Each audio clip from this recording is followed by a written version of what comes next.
I'm Dan Devener. I'm your host for today, and we're really happy to have Brad Geddes join us today for 7 skills every digital marketer needs to succeed. So whether you're new to digital marketing or working with a marketing team at an enterprise or you're an entrepreneur, the latest digital marketing skills are essential in today's fast-evolving digital world. In this hour, Brad Geddes, who's the digital marketing course advisor for Simplilearn, will share with us the essential skills that every digital marketer needs in order to step up from being good to great in digital marketing and then contribute to your organization's business or career goals. So these include top tools and platforms and even soft skills that you need to have in your back pocket.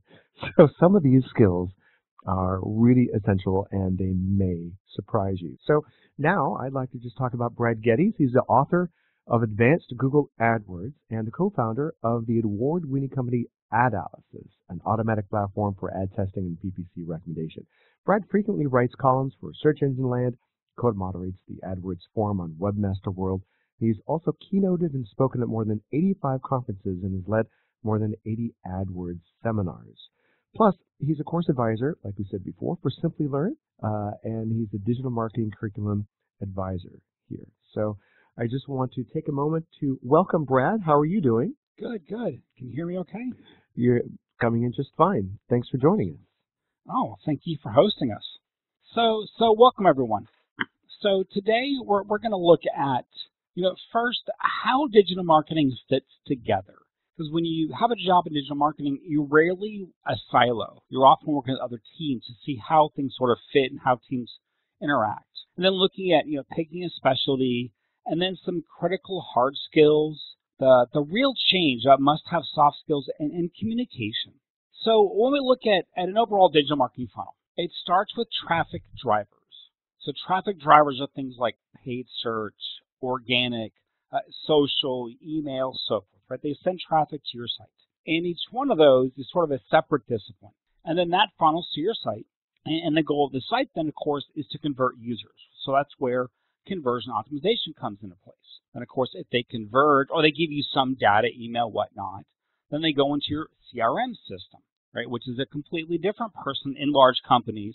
And in small ones, this may be one person doing everything. And then from the CRM system and the website, right, you have analytics to say, how did things actually go? And then that goes back into making changes for your traffic drivers. So you kind of have this big circle. And so if you think of someone who is doing CRO, well, they're getting traffic, right, from PPC, SEO, social, email, whatnot, right? And then they're trying to convert it. So they're going to work up the funnel a bit. If you have someone who is working on the analytics, well, they're going to look at, work with, again, the PPC, SEO, social people for what their data looks like and storytelling and potentially help with creating reports. So while these are often, right, multiple disciplines, someone who is specialized in paid search, specialized in organic or CRO or CRMs or analytics, right, there's different interactions that occur between the groups. So when we look at those, all those could be trained skills, right? You can get training in SEO, you can get training in social, but when we think about which one is best for you, right, this comes into essentially saying, what do you really, really care about? Right? So PPC and social, paid social, they have a lot of math and analytics involved. I mean, setting bids is math, counting conversions is math, doing revenue is math. They have a lot of creativity involved. Right? What's the strategy? What does the ad copy look like? So those two teams will work with most of the departments in some fashion. So if you really like the combination of math and creativity, well, PPC social ads is a good fit. Now, when we look at social, it's completely different, right? Social is much more communication, community engagement. You'll work with PR, branding, support. And you might work some with the PPC teams and some with the SEO, but not nearly as much as you will with PR and support systems. So if you're an extrovert, you love talking to people, you look like joining a community, right? Social's a good fit. Now we look at SEO. Now SEO needs to be broken down into essentially 3 departments. So we've got technical SEO. This means you're looking at page speed and how the server is rendering pages, right? So technical SEO, super, super detail-oriented. You spend a lot of time using tools. You spend a lot of time working with development departments. And some coding is probably going to be necessary, or at least reading code to understand why something is slow, how do we make our images faster loading, etc. So that's a very technical person. And then next we have on-site SEO. So this is often creating content, making things that are linkable and shareable. Right? So that on-site is often going to be much more, again, creativity, but more of a long-form creativity than your paid search is. Right? And some technical expertise is necessary, but not nearly as much as straight technical SEO. And then we've got our link building efforts. Well, this is going to be the content creation, but viral content creation, really good shareable content creation, and then outreach to try to get people to link into it. So if you like writing and talking to other people, a link building might be a really good fit. And so all three of these, it doesn't matter if you're technical, on-site, or link, you're going to work with the content teams to create content, which again could be the same person. Development, if you're technical SEO, your development is going to look like server architecture and page speeds, where development on-site can say, how do we scale title tags across 100 or 10,000 pages or whatnot, right? And then you need this to convert, right? That's the end goal. So you're going to work with the CRO team some. Now, if you're CRO, conversion rate optimization, right? Your goal is to increase conversion rates from people driving traffic to the site. So you're going to work with some of the PPC teams, some of the SEO teams, some of the email teams, because they're sending the traffic. And so they're going to say, hey, we're sending traffic to this page. It's not converting as well as these others. What can we do? What can we test here?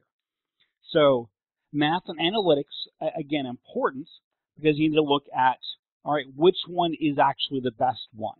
Often the CRO may also work with the CRM team to make sure data flows correctly in the CRM. So creativity is much different here, right? Creativity is necessary, but it's more in ideas to test. This individual does not have to sit down and come up with all the content. They don't have to be a great writer. They can say, hey, based on what we've done in the past, we see that using this layout does better than this layout over here. And maybe the reason is X. So let's try this XY test over here. So their creativity is going to stem from the interpretation of the math of what they've seen in test results. So some tech expertise is useful because in many cases you're going to be using a third-party tool. It could be a visual episode optimizer, Google Optimize, whatnot, to help with the testing. So you don't often need to know how to code, but you need to know enough about how code works so that you can implement one of these testing tools. And so you'll work with IT on how to actually implement it. And then you work, again, with the traffic drivers. So if you really like math, but you like creativity from over a platform standpoint, right? CRO is a good fit.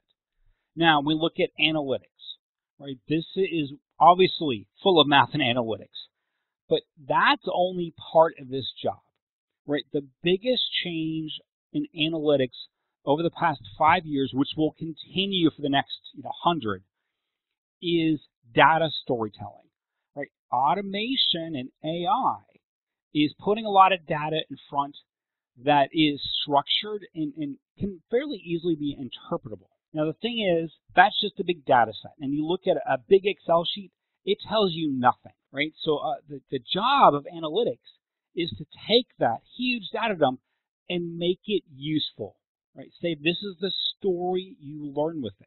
So they need to be able to be storytellers. They don't have to come up with a story, right? The story's there in the math. They have to communicate the story to other teams. And they're going to work with everybody. So at a top level, right, when you think, okay, what do I really want to learn? It often goes to, what are you really passionate about, right? Do you love creativity and influencing people and trying out different things, but you also like math? That's PPC. You love engaging with other people. Well, that's probably more social.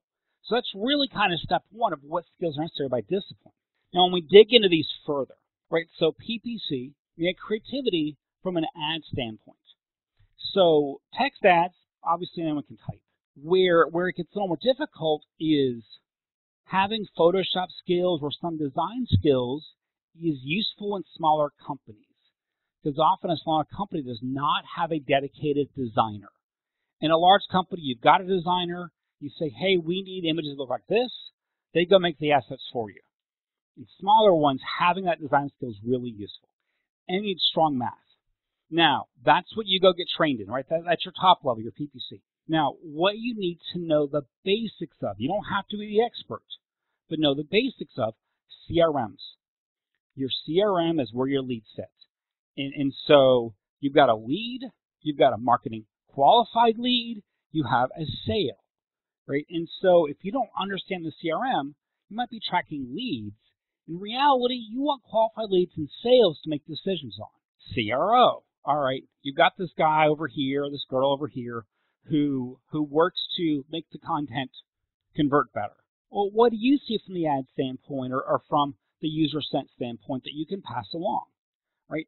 And every paid search people, every single one, should have at least Analytics 101. Should be able to log in an analytics system and quickly pull their own data for what kind of stuff they need. Now, tertiary, these are skills useful but won't be used heavily, right? So content creation, right? Longer story creativity, creating landing pages. So this, again, in a large company, they won't be making these. In a small one, they will be. SEO, right? SEO is often the site design. A lot of SEO teams use paid search to test title tags. They're going to work to, see how different title tags work from an ad standpoint and roll them out across the website.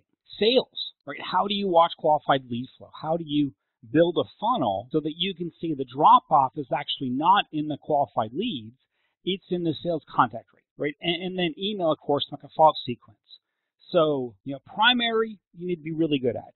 Secondary, have a solid understanding, but don't need to be an expert in. Tertiary, good to have the 101 level. Now, if we move to SEO, though, it's different, right? So primary, if you're in link building, is content creation and outreach. Really good, strong email writing skills to build links, to get people to link the content.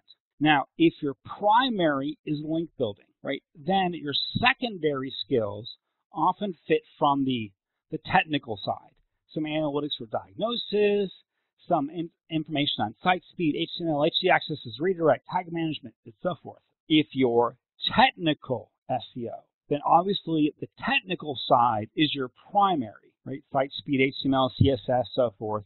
And your content creation, link building is secondary, tertiary, depending on how many people are in that department. And then lastly, right, the SEOs should have some idea about PPC at 101 level, right? Keyword research, testing, title tag structures, so much you can learn for SEO from paid search.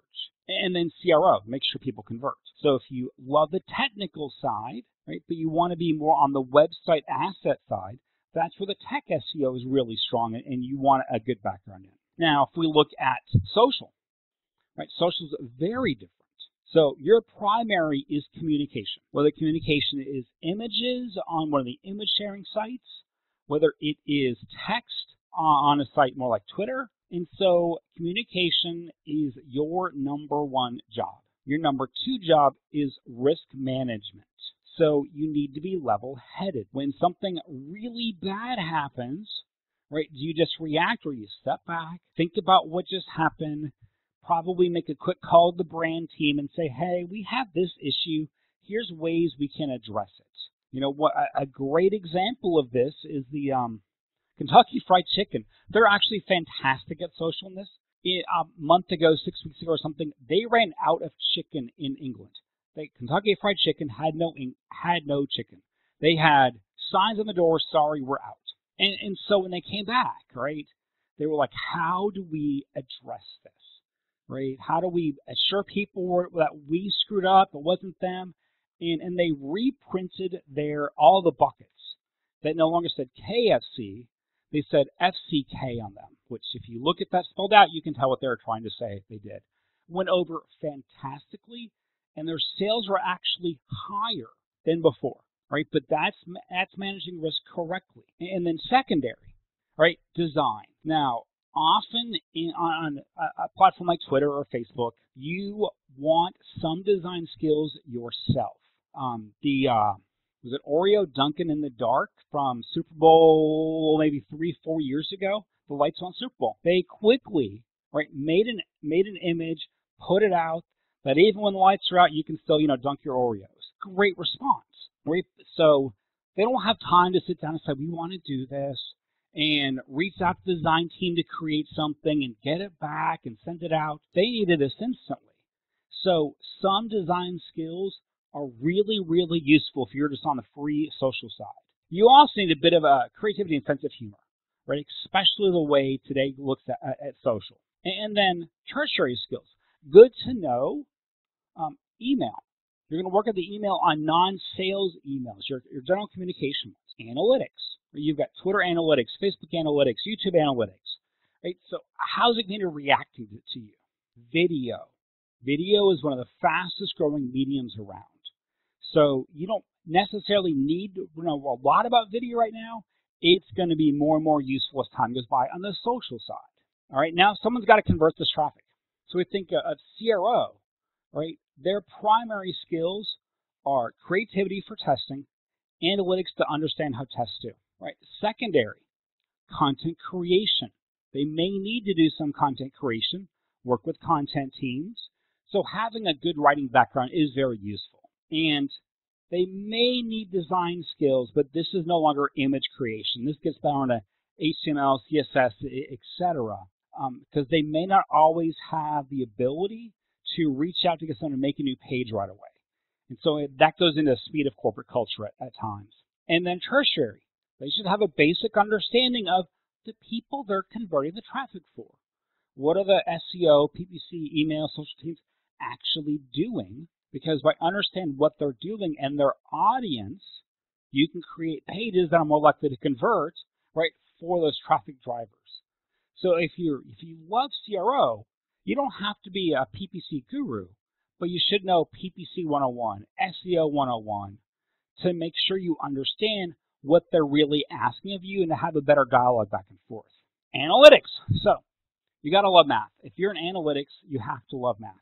That's pretty much a given. Now, communication is the fastest growing skill among analytics users. Because again, we need to be able to explain what the data means. 10 years ago, if you got a report on some big website, you might get a 50-book Excel document.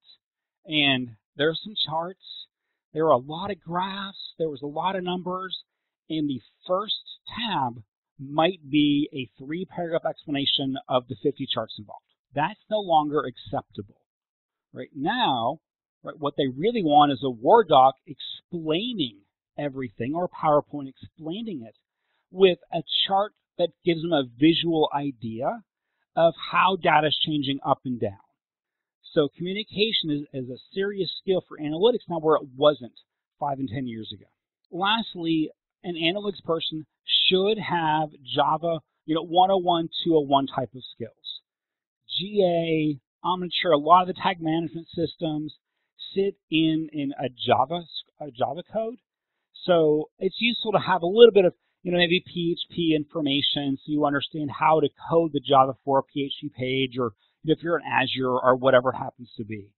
But you want just a basic level of coding, because a lot of analytics platforms have almost their own code base that goes with it. Now, secondary, CRM, because if the data the CRM is sending you is faulty, then you can't do a good job. So you want to work with CRM, how exports work, how does data flow between the two systems, right? And this goes to marketing automation as well. So in analytics, your interpretation is only as good as the data received. I mean, that's obvious. So you have to be the one to make sure you're receiving the correct data and sort of being able to follow the data up and down the chain. So this is why it's also useful to have some basic information about PPC, SEO, email, and social to make sure their traffic is flowing correctly. And also, because you're telling stories to them, you want to speak to them in their own language. So an analytics person, primary, obviously know analytics and math, but should have a basic level of the others so they can tell the correct stories to those departments. It doesn't matter what you do. You will use this program called Excel. It does not matter. Everybody needs to know some basic sorting, filtering, conditional formatting, and make a pivot table. Everybody's going to use those skills. Now, if one of your primary skills is also math, then you need to know pivot charts, regular charts, VLOOKUP, nested arguments, advanced formulas. Now, if your job is analytics and maybe CRO or managing large paid search, then having data visualization like Power BI and Tableau is also useful to know. That's beyond Excel. So we look back to our chart here. What you really want to do is say, I love X. I love social. I love talking to people. Or I love SEO. Digging into how site architecture works is fascinating, right? You want to find one that you really like. That's your specialization, right? That's where you're going to look at the skills necessary for that specialization. That's trainable skills. Then, right, based upon how traffic flows to our site, we want to know the sort of 101 level of these other items because everyone should be talking to each other. And so what happens in companies sometimes is you've got, a PPC person who understands all the other systems. And then you've got an SEO person who understands SEO and maybe analytics, but doesn't really get the other channels or the CRO, the CRM system. And suddenly they end up on sort of this island. They can't get resources because they don't know how to talk to people correctly, right? And so when everyone has this basic level, there's much, much better communication that happens in companies, and much better collaboration happens, and it makes everyone's job better and actually makes the whole digital marketing efforts, much better. All right, so now we have to move to sort of soft skills, things that you are going to use regardless of your job type. Number one is organization. Now, you don't need to be an OMCP certified project manager, but you should have an idea of how project management works, how the systems out there work, whether it's Basecamp, Trello, Jira, take your pick, and then how to stay organized from an asset standpoint. A lot of times, things are made, assets are created, and no one knows how to find them. Right? So regardless, if you're on social and you're like, we had that great image 6 months ago that if we had that again, it's a perfect time to recycle that. Well, if they don't have access to the assets because they're only in the design team and no one bothered to save it, or you're getting an email saying, hey, do you still have a copy of that image? Or you just lost. You've now spent more time trying to find it than it's probably worth in the end. And so organization is good for everybody. Logical thinking. So AI, right, is something that keeps coming up over and over again. How's automation going to take over my job, or how do I work with automation? So parts of your job you want to automate. There's certain things you just don't want to do the boring work over and over and over again. Now, if you can't flow chart that out for the development team, they can never build it.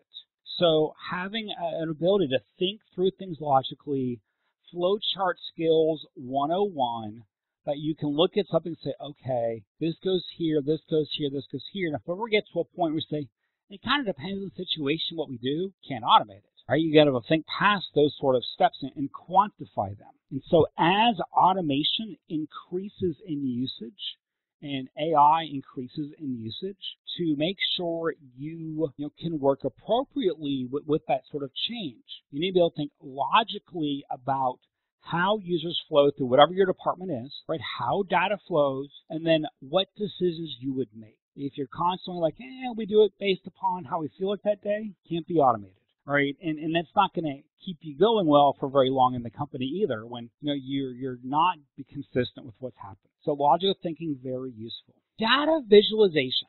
So if you're an analytics, CRO, PPC, data visualization is really, really important.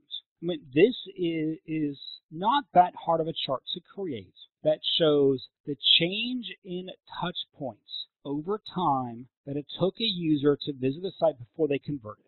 So are people who came once, right, the conversions have dropped significantly, where people are coming 12 times, it's gone up quite a bit. Now, to be able to explain a very long story like that in one chart takes a little logical thinking of how you make this, right? And so this is just Excel and a pivot table, and then a pivot chart off a pivot table. So I don't know, 5-6 minutes in total to aggregate the data and create.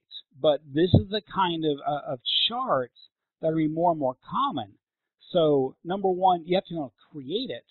2, you have to be able to interpret it, which is also why understanding the basics of Excel and Excel charts is useful, because then you can say, okay, I know how this is made, so I can, if I don't understand it, reverse engineer it so I can actually figure out what the story is. Now, again, I said AI, a dozen times so far. We won't say it too many more times. But what AI does not have, where humans win, is empathy. Right? Humans are creative. Humans have empathy. And so when you think about talking with customers, getting stuff done in different teams, how you explain to your boss why you need more funding for a new project, right? You're thinking, okay, what do people want? What do people avoid? And how do we frame this, right, positioning, so that we get what we want? And so as computers do more and more, what they lack is empathy. Now, the thing is, computers aren't buying from computers on large scale right now. Humans are buying from humans. Where computers are an intermediary that we can sort of get our stuff from one spot to the next. And so that empathy is going to be incredibly important going forward as soft skills, communication, empathy, creative thinking are more valued, because a lot of basic math can be automated. You have to know how to do the math so you understand what's being automated so you can change the automation, right? That's important from like an analytics, CRO standpoint. But when it comes to the storytelling part, getting funding, team communication, right? That's where empathy is really important. Now, platforms change all the time. Google Search Console is going through the midst of a change right now. Google AdWords has a brand new interface, which wasn't there a year and a half ago, and it's still changing. Google Analytics updates its UI. Gosh, every 6 months they seem to move something around again.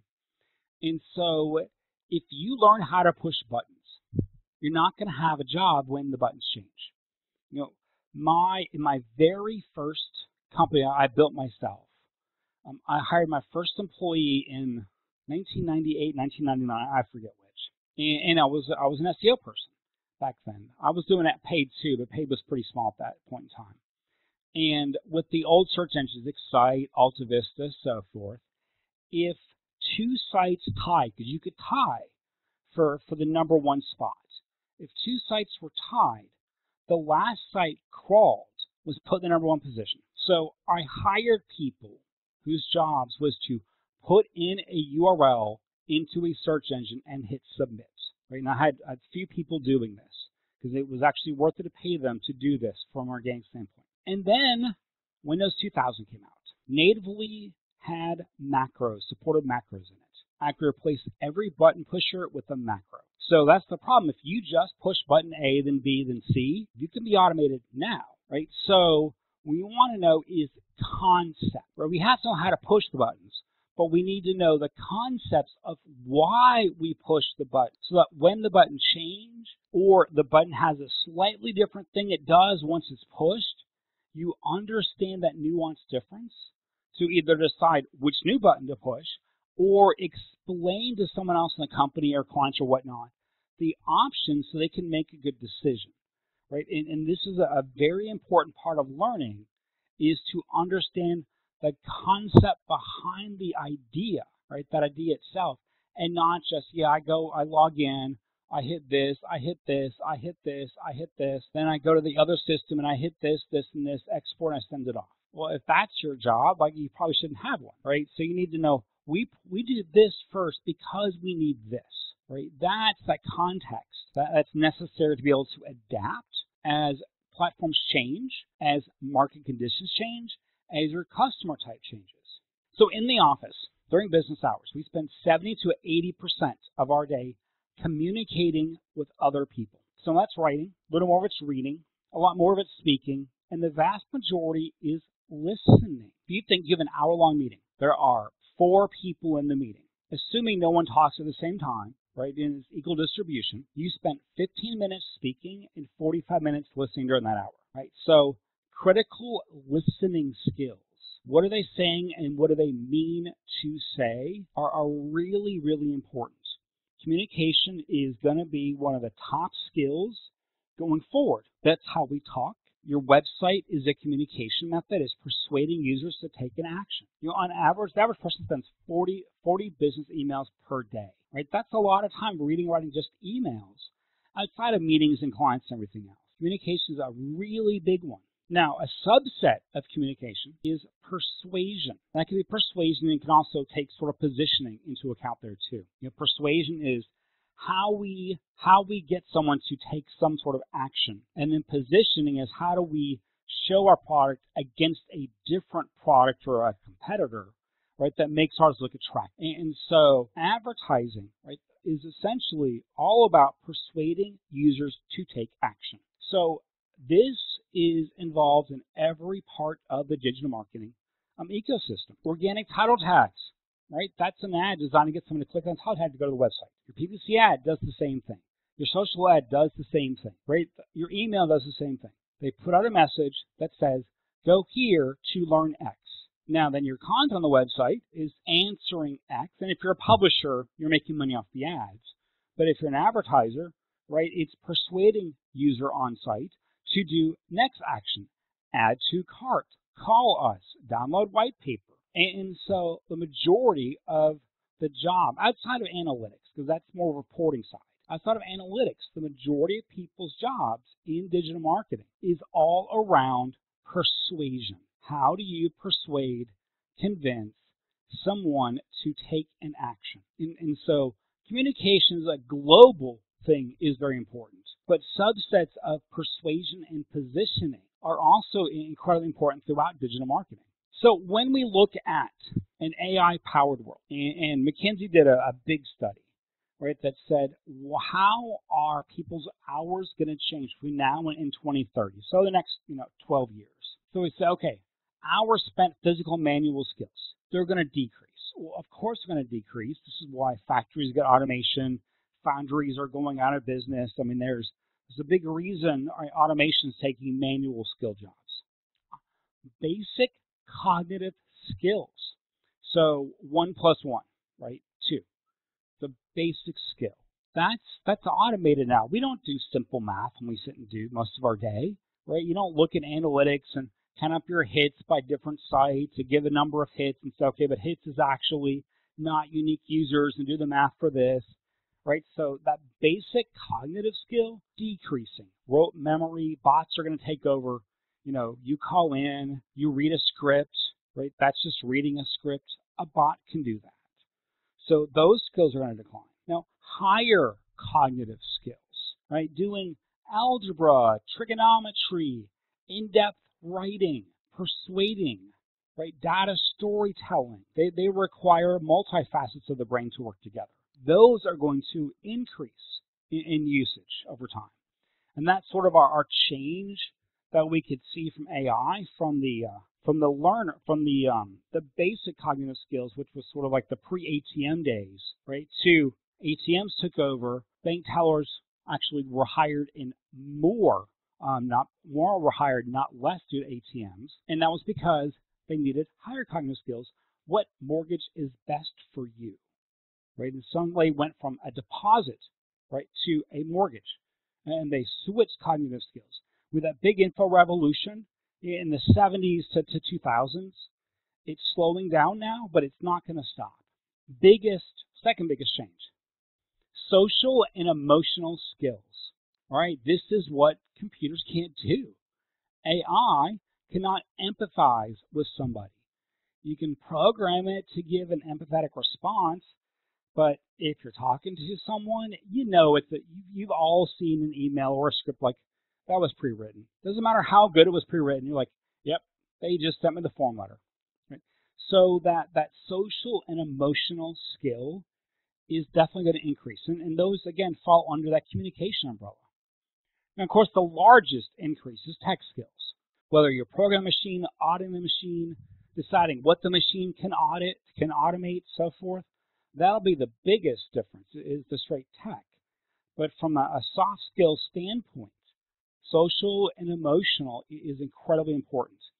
And so when you look at studies from McKinsey, look at studies from Microsoft, look at studies from LinkedIn did a big study, and say, what are the skills truly necessary? right? Storytelling, creativity, persuasion. Right? Those are the three most important soft skills. Now, you have to know those across spoken, written, and video. Video being the newest one. And how do you really look on camera? And while this was the top three skills across the board, McKinsey looked at all this and said, well, in reality, all of this just boils back down to communication, right? Communication being the number one increasing skill to know, right? To be able to communicate via persuasion in an ad, to data storytelling from analytics person, right? Persuasion, communication. Communication is essential. AI can do a lot. It doesn't understand context, right? So what humans can do, they can say, okay, the marketing conditions changed this way. We did this. Our users changed a little bit this way. Here's the new way we should address this. Communicate that up and down the ladder. Then have that new message, right? The new communication message, and push that new communication message out to users so they can read it, right? This is a big skill. Now, the issue is, right, you got to know what you're talking about. So AI is going to do a lot, right, but hard skills know what the machine is doing. They understand what's happening. They know how to change it or audit it. Now, they may not know the code, right? I don't know how to program an AI machine, but I can look and say it's making bad decisions here, right? This is the problem. AI team, you go work and fix on this. So hard skills mean you know what you're doing, right? Now, that means you know what you're doing. Soft skills means you can prove you know what you're doing, right? I've seen employees who were amazing at their job, but they had no way of showing they were amazing. So they would do, if you looked at the stats from the productivity of their department or something, they were off the charts. But they couldn't tell you why they were good or why they were bad, right? They couldn't prove it. And then I once had an employee who was very just average, just an average worker. He was the number one rated person in our organic team by clients. And it was because he had great soft skills. It was a very average SEO, but would talk to clients, listen to them, talk to their problems, come up with some kind of solution. Whether it was good or not didn't matter, right? Because he had amazing listening skills. And so hard skills means you know what you're doing, but may not always get you promoted, right? They get you your job, right? They'll you keep your job, but your soft skills prove you know what you're doing in your hard skills, and that's where a lot of advancement comes from. So to kind of recap here, right? Pick a specialty. What are you passionate about? Is it melding, mapping, creativity? Is it big ideas for a website, right? Is it communication with other individuals? Pick a specialty, right? Then you want to enhance that, right? Communication, Excel, organization, storytelling, persuasion, logical thinking. Then, right, you want to grow. You want to learn the basics of your complementary specialties. So if you're in PPC, right, you're going to know CRO analytics next, then maybe learn the basics of SEO. And so that's really how you pick a place to really get a job, prove you know what you're doing, right, so you can grow at your job and enhance that, and then learn the other basics so that you can actually move up in the company to look across different departments. All right. So with that, I'm going to hand it back to Dan for a moment to recap just a couple more things. Great, fantastic. Well, thanks. Before we start recapping some of these things, I also want to open the floor up to even more questions. We actually have quite a few questions right now, and let me start and fire those off to you now, Brad, if you're ready to go. Sure. So we have a couple of questions that are similar, and they have to do with ways that marketers can kind of keep track of the latest changes in all their tools. Like as things are changing in different software or things are coming down the pike, how can marketers keep their ear to the rail as to what's happening on the tools side? Are there other blogs or are there particular people to follow? I was a big Google Reader person, like the reader, the RSS reader, and now I use Feedly because every one of these has a blog, and 90% of the blog posts are stuff promotional over new features. And so that way, I've actually got one called, I think, 1X Tools or something, which is, the tools we use, connected to the blogs. And then if they don't have RSS, which is rare, but then they've got an email, so we automate that RSS, the email to RSS, which is actually not too difficult. So I've got one place to look in to quickly scan new changes. That's how I personally do it. I find if you just rely on them sending emails all the time, you're too busy looking at emails for work that you often just ignore the other ones, and you only that's why open rates. Like if you got a 30% open rate, you're doing great. So it's easy to miss those, where RSS usually, for me at least, works best. If email's best for you, use that. But yeah, it's going to be an RSS or email or something. Okay, great. The similar question was, someone was asking about research. There's a lot of research out there on A/B testing and best practices, and in addition to of course subscribing to Simplilearn webinars so that you can keep on top of all of our webinars and best practices and resources as well. What are some ways that people can track the A/B tests and best practices of things like email, SEO, web design, things like that?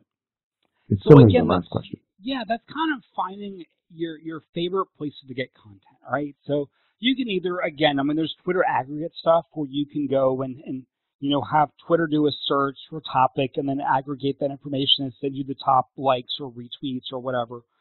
Useful for what people are talking about, but that might always be the best.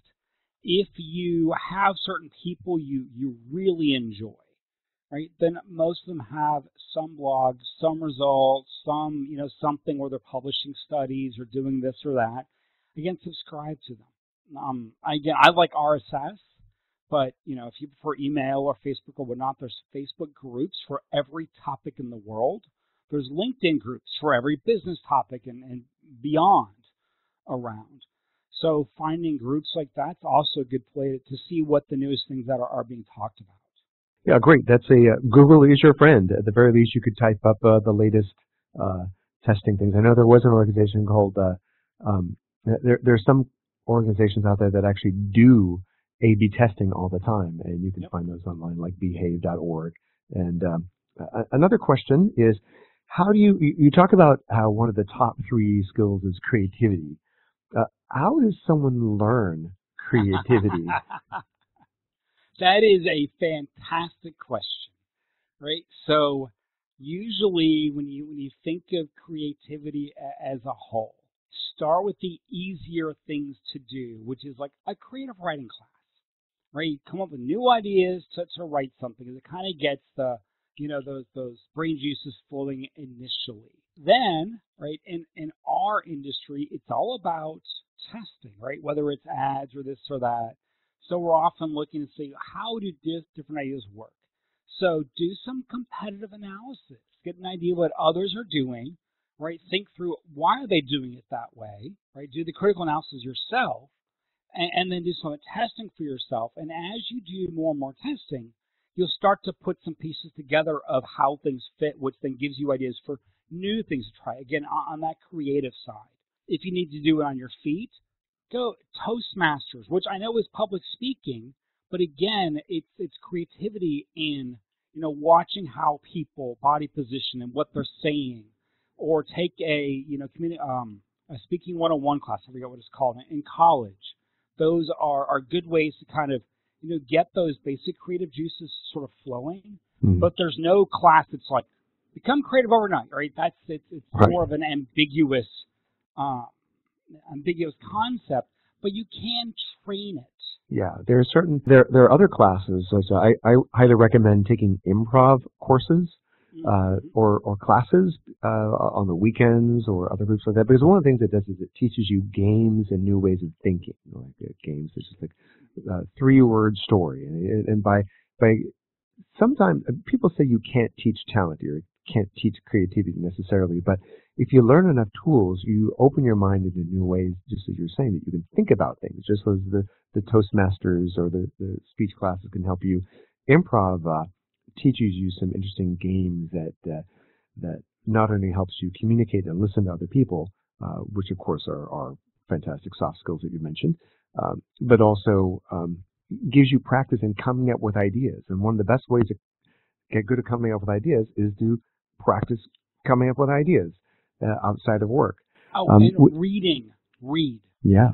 We just read 20 minutes, non-fiction, non-business books. Find a fiction genre you like, right? It could be short stories, because every book is got 100 creative ideas in it, right? This lets you start sort of thinking about things as well. Yeah. So Sean is asking, how do you think that high schools could better prepare people to develop higher order skills at the next stage? What do you think colleges need to do better to develop talent for digital marketing roles? So let's drop it back on the academia. Wow, that's an interesting question. From a high school perspective, right? That's we're seeing. I mean, I live in an area where there's some just fantastic high schools, so they're learning Excel in 7th grade. They're doing usually trigonometry by 10th grade, 11th grade at the latest. So they're learning a lot of those basic skills. Now, when you get into high school, is a big place, obviously. You get into other places, right? What's missing is often real world application. This is where my daughter sometimes will come home and like, we're learning this today, and this doesn't seem like there's any like I'll never do this again, right? And it's like, okay, what is the actual real world application for what you're learning, especially in math? And that can often set context of why people need to learn certain things. Now, in college, that's often just, how curriculums are built. And so there are digital marketing curriculums in college. A lot of them have, Bachelor of Science degrees that sort of have an expansion here and there. But I think AI is still so new. It takes colleges, 15, 20 years to really change and adopt new things outside of like the master's classes usually adopted very, very quickly, but the BA, BS, usually much slower. I have to think about that one. If we were going to college, let me know. That would be an interesting thing to actually think about. Yeah, someone else is asking a question about how to increase communication skills, but I think that you hit it on the nose with going to Toastmasters and taking classes like that. I've never taken improv. I've heard a lot of speakers and who like disappeared for 6 months and came back much better, and it was improv classes. Makes them think on their feet way better, and that's actually been highly recommended for even people who have to do presentations in a company, is to go take an improv class. I've heard wonderful things about it. Yeah, I guess it could certainly help you think faster on your feet too. So here's a question: Is there a difference between skills that would be needed in agencies versus corporate marketing, or is what you've said so far today blanket across both things, or is there one thing that stands out one over the other? So they're both just as important. They'll be used differently, right? So communication, right, which again is one of those global aggregate skills, but within a company, right, you're communicating how this affects other departments and how it influences different places to come up with new solutions or new ways of thinking about how your customers are reacting. In agencies, this is often coming on from more of a data storytelling reporting standpoint, so that you don't fire them, right, which is the smaller agency. And the larger ones, right, your full service agencies often, also be maybe doing TV or print or something. They're much more collaborative, so that actually is more like the being in-house communication than the agency communication. But so the skills are all the same. The way you're going to use them it will be different though. It is every fantastic digital. Every is too strong of a word. But many really good digital marketers they're better if they spend at least a year in-house, then a year at an agency. It doesn't matter where they go after that, because they understand the other side and how it works. Increases that empathy side significantly, because you've walked them all in their shoes already. Great. Yeah, we have a lot of people asking questions about where they can get special training and courses, certification from good institutes, for example, in India or the USA. We even have someone who wants to get an MBA in the United States.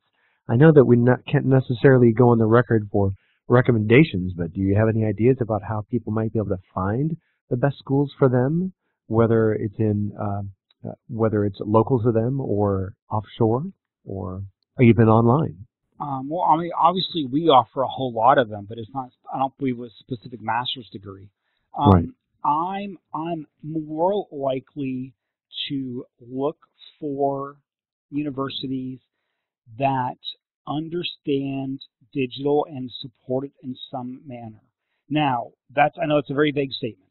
So GOMSHA, Google Online Marketing Challenge, is a program Google has where college students find a local business. Google gives them X amount of money, and they compete for who builds the best AdWords account. So if you go to a college and they're not in GOMSHA, they're probably not staying abreast of the newest, latest things that are happening. I do some work with Penn State on occasion because they have a professor there who not only is, been a top 10 sponsor for GOMSHA for many years, but does a lot with Pew Research as well. And so they work with Pew on changing customer trends in digital marketing. So they have a brand new idea of how everything is going on, and they stay abreast of those trends. So that's one of the things I would look at in a university is, are they just taking something and just, hey, here's what it is? Or do they have, professors and course advisors and so forth who are doing something more in the real world application as opposed to, just hiding behind sort of the chalkboard per se? Right, and of course for we also have I know there are a lot of schools like Duke Continuing Education offers online courses that and Simplilearn even assists with that as well. And Duke is one of the top 10 schools in the United States, so that's worth looking into. But of course, in terms of certifications, all these things, Simplilearn training can help you get the certifications that really help you stand out like that, and those certifications, as you know, will help you get a much higher salary. We have a couple of people asking about salaries in various countries for starting in digital marketing. And a lot of that information is available on like salary.com or other sources on the web. You can Google the typical digital marketing or whatever role you would like to fit into and find out what the salary is near you. It's very location specific. San Francisco is completely different starting level than other parts of the country or even other parts of the world. So so looking those up on your own will help a lot too. We have one other question that is on obviously from an employer asking what are some good ways that you can test candidates for these essential skills? That's a great question. So if you have someone in-house, right, who has that skill, you're hiring like a junior member of that team, obviously have them ask very, very specific questions, right? It's like I only let a developer hire a developer. Very specific questions of what they know.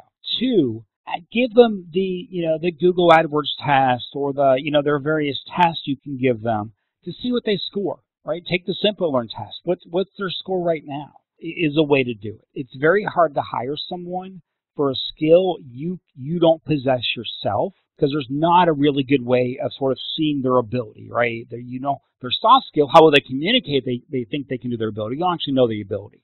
There are also companies who will help you with the interview process in digital marketing to ask those correct questions. And so if you've got, someone who works in a local agency or another company, you may bring them in on the interview just to sort of ask those more pointed questions, but be very specific and ask the follow-up, right? So like even in Google, right? There's no right or wrong answers here, but like in paid search, I'll ask someone, what's your favorite bid method? And there's about 5 or 6 different overall bid methods. And then why is that your favorite? Now their favorite doesn't tell me anything, right? It's the why that tells me everything I need to know, because either they've thought through it or they're too lazy and they pick the easiest option. And so that quick follow-up can be really useful to understand their concept learning of that particular item. Great. Well, thanks very much. Those are all some wonderful ideas. And thanks everyone for all these questions. We are wrapping it up right now, but please, if you have any additional questions, feel free to reach out to us. I'd just like to, you can either reply to us at, you can contact us on Twitter, at Simplilearn, and also you can contact Brad Geddes. So I just want to say thanks again, Brad, for joining us. For those of you who registered through WebEx, keep an eye out for follow-up emails in a week or so. Then we'll have a written wrap-up of this webinar. We'll even have a video and more. And of course, remember to follow Brad on Twitter at BG Theory for even more information on PPC best practices and other digital marketing ideas. If you have any other further questions, like I said, that didn't get addressed during today's presentation, just tweet us at Simplilearn, and we can get back to you, or simply reply to the email that you received in your WebEx, and we can send that on to you. Again, thank you, Brad, for all these fantastic ideas. Oh, thank you, Dan, for hosting us and keeping us moving along. You bet. And thank you again, everyone, for joining us. We'll see you next time.